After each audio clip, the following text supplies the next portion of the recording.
નમસ્કાર મિત્રો, આજે હું તમને ભાગાકારની મદદથી વર્ગમૂળ શોધતા શીખવાડીશ। અહીંયા એક્ઝામ્પલ નંબર 1 1225નું વર્ગમૂળ શોધો। બરાબર, તો આમાં અમુક વાર આ રીતે લખેલું પૂછાય છે, અમુક વાર તમને વર્ગમૂળનું ચિહ્ન તમે ઓળખો છો કે આ રીતે વર્ગમૂળ ચિહ્ન આપેલું હોય, એની અંદર 1225 લખેલા હોય। બરાબર, તો પણ આનું વર્ગમૂળ આપણે શોધવાનું હોય છે। આ ચિહ્ન જે છે એ વર્ગમૂળનું છે। બરાબર, આવી સંખ્યા એની અંદર આવે એનો મતલબ કે વર્ગમૂળ શોધવાનું। વર્ગમૂળ શોધવાની બે રીતો છે, એક ભાગાકારની રીત અને બીજી અવયવની રીત। તો હું આજે તમને ભાગાકારની રીતની મદદથી વર્ગમૂળ શોધતા શીખવાડીશ। સૌપ્રથમ તમારે ભાગાકારની અંદર આ કિંમત લખી દેવાની 1225। બરાબર, તમે જોઈ શકો છો આ રીતે લખી દેવાની અને પાછળની બાજુથી બબ્બેની જોડી બનાવી દેવાની, એક આ જોડી અને આ જોડી। બરાબર, હવે જે તમારે ડાબી સાઈડની પ્રથમ જોડી, બરાબર, આ જમણી સાઈડથી તમારે બબ્બે જોડી બનાવવાની, પણ ડાબી સાઈડની પ્રથમ જોડી કેટલા છે 12, તો તમારે કોનો વર્ગ કરવાથી 12 આવે એ જોવાનું।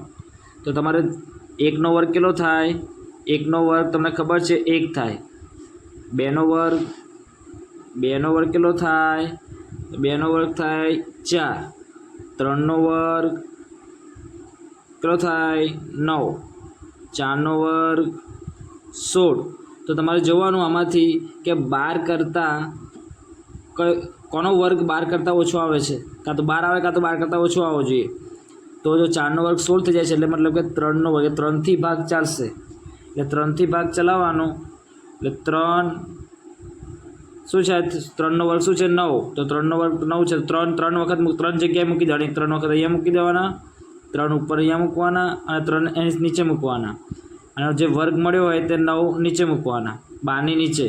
બરાબર, ત્યારબાદ શું કરવાનું, આમાંથી 12 જે છે એમાંથી -9 કરી દેવાના।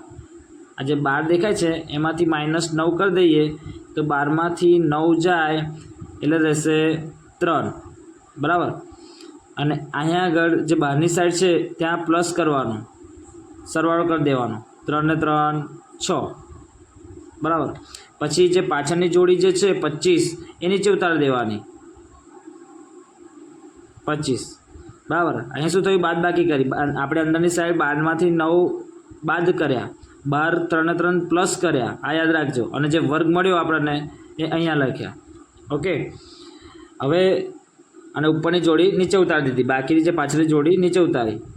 હવે જે 6 છે, 3 ને 3 જે 6 થયા, એની જોડે કઈ એવી સંખ્યા મૂકીશ કે જે સંખ્યા અહીંયા મૂકું ને એ સંખ્યા સાથે મારે ગુણાકાર કરવો પડે। ધારો કે આગળ 1 મૂકું તો અહીંયા આગળ 1 સાથે એટલે 61 ગુણ્યા 1 કરવો પડે। બરાબર, તો એવી કઈ સંખ્યા મૂકું કે 325 આવવા જોઈએ, કાં તો એનાથી ઓછા આવવા જોઈએ, તો 325થી વધવા ના જોઈએ। તો હું અહીં આગળ 6 સાથે 4 મૂકીને ગુણાકાર કરી જોઈએ તો શું થાય છે જોઈએ કે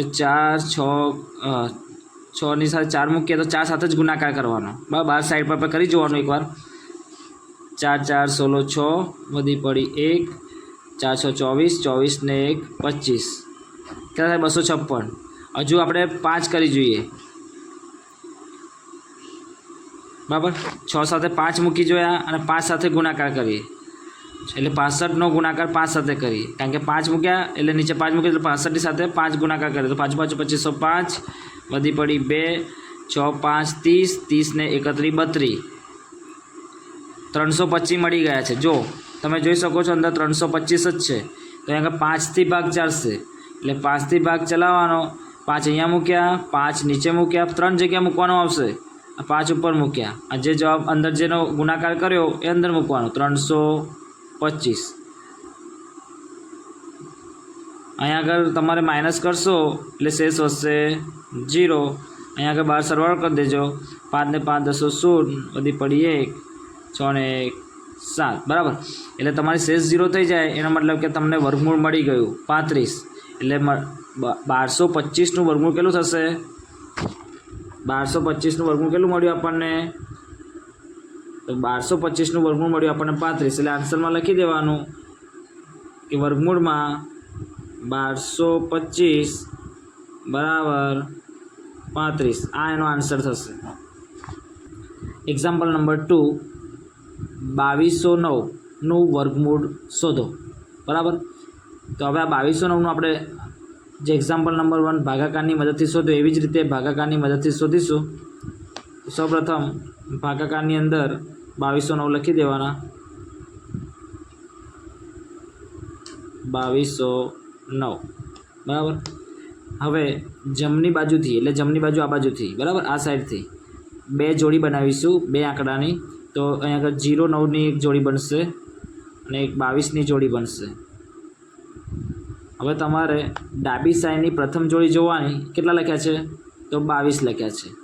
તો તમને ખબર છે કે 1 થી 9ના વર્ગની અંદર 22નો વર્ગ 22 જે આવે છે, જે જોડી 22 છે તે કોનો વર્ગ કરવાથી કે 22 આવે કાં તો 22થી ઓછું આવવું જોઈએ, 22થી વધવું જોઈએ નહીં.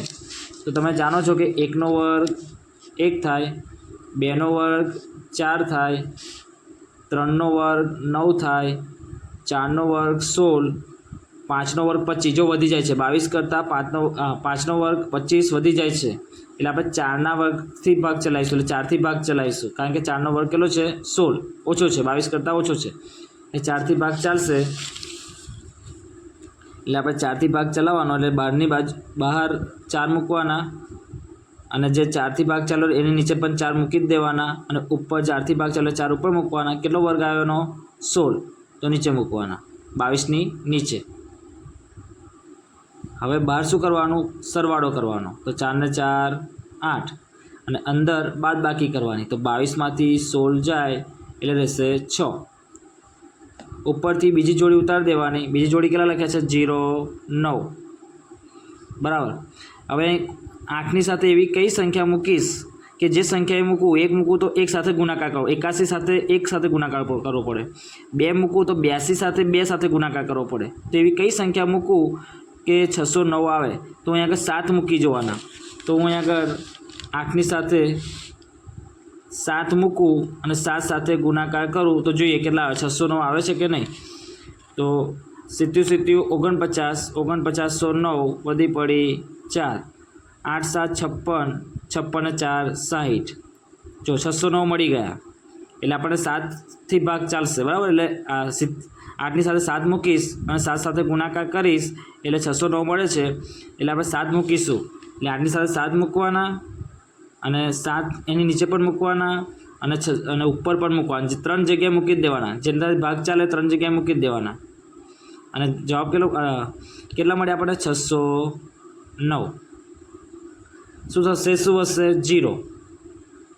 અને બહાર શું કરી દેવાનો? સરવાળો. 7 ને 7 14 4 વધી પડી 1, 8 ને 1 9. જો વર્ગમૂળ કેટલું મળ્યું? 2209નું. તો જો 2209નું વર્ગમૂળ મળે છે 47 બરાબર. તો આ છે એનો આન્સર.